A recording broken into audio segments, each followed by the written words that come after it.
Hello ছাত্রছাত্রী বন্ধুরা, তোমরা সবাই কেমন আছো? আশা করি ভালো আছো সবাই।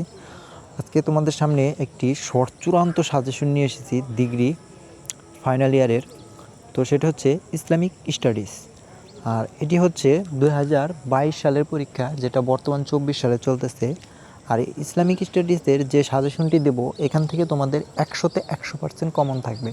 যদি 100% কমন না থাকে, তাহলে কালকে এসে তোমরা পরীক্ষা দিয়ে এসে আমার চ্যানেলটি আনসাবস্ক্রাইব করে দেবে। অবশ্যই চ্যানেলটি সাবস্ক্রাইব করে ভিডিওটি দেখা শুরু করো, এবং ভিডিওটি দেখে যদি তোমাদের কমন পড়ে তাহলে অবশ্যই পরবর্তীতে চ্যানেলটি সাবস্ক্রাইব করে দেবে এবং বন্ধুবান্ধবের মাঝে শেয়ার করে দেবে। তো চলো এখন সাজেশন দেওয়া শুরু করি। শুরুতে আছে খ বিভাগের সংক্ষিপ্ত প্রশ্নগুলি। এখানে 9টি প্রশ্ন দিচ্ছি, 9টির থেকে 100% কমন থাকবে। প্রথমটি হচ্ছে ইসলামী সমাজ কী। এখানে দেখো পৃষ্ঠা সহ দেওয়া আছে, কোন বইয়ের কত নম্বর পৃষ্ঠা এবং কত নম্বর প্রশ্ন সব কিছু দেওয়া আছে। দ্বিতীয়ত হচ্ছে ইসলামের আলোকে দায়িত্ব কর্তব্যের প্রতি সচেতনতা সম্পর্কে আলোচনা করো। তৃতীয়, খিদমত আল খালেকের সংজ্ঞা দাও। চতুর্থ, পরম সহিংসতার বলতে কী বুঝো? ইসলামী রাষ্ট্র বলতে কী বুঝো? 6, শাসন বিভাগ বলতে কী বুঝো? 7, ইসলামী রাষ্ট্রের বিচার ব্যবস্থা সম্পর্কে সংক্ষেপে আলোচনা করো। 8, ইসলামী গণতন্ত্রের স্বরূপ কী?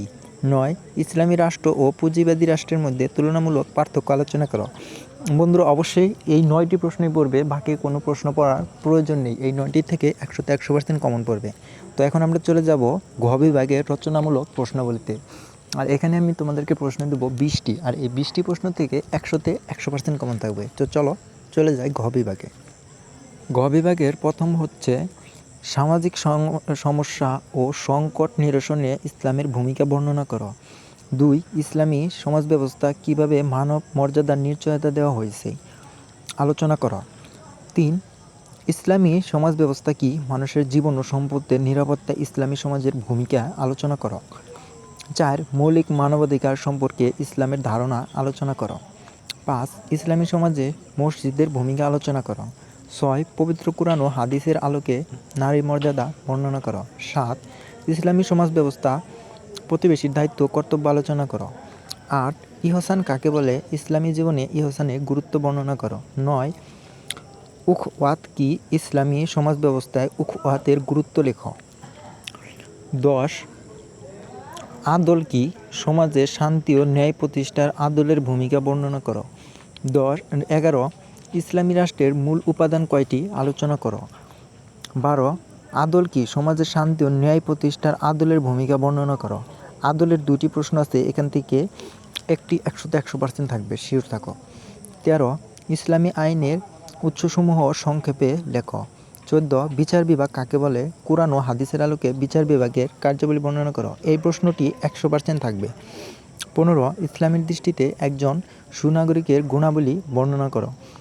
16, মজলিসে শুরা কি, ইসলামী রাষ্ট্রের মজলিসের শুরার সদস্যদের গুণাবলী লেখো।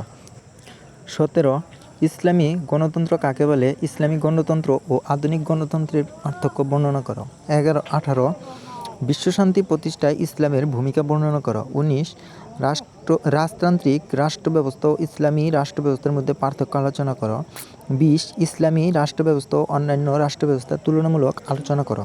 বন্ধুরা, এখানে আমি রচনামূলক তোমাদেরকে 20টি প্রশ্ন দিছি এবং সংক্ষিপ্ত তোমাদেরকে 9টি প্রশ্ন দিছি। এখান থেকে 100% কমন থাকবে। যদি কমন না থাকে তাহলে পরবর্তীতে আমার চ্যানেলটিতে আপনারা রিপোর্ট মারবেন এবং আনসাবস্ক্রাইব করে দেবেন। আর অবশ্যই যদি কমন পড়ে তাহলে অবশ্যই চ্যানেলটি বন্ধুবান্ধবের মাঝে শেয়ার করে দেবেন, তাদের পরীক্ষাগুলো যেন ভালো হয়। এটি হচ্ছে জাস্ট একটি সাজেশন এবং 100% কমন সাজেশন। তো সবাই ভালো থাকো, সুস্থ থাকো, সুন্দর করে পড়ে গিয়ে পরীক্ষা দাও। পরবর্তীতে যে পরীক্ষা হবে অবশ্যই সেগুলোর সাজেশন এই চ্যানেলেই দেওয়া হবে।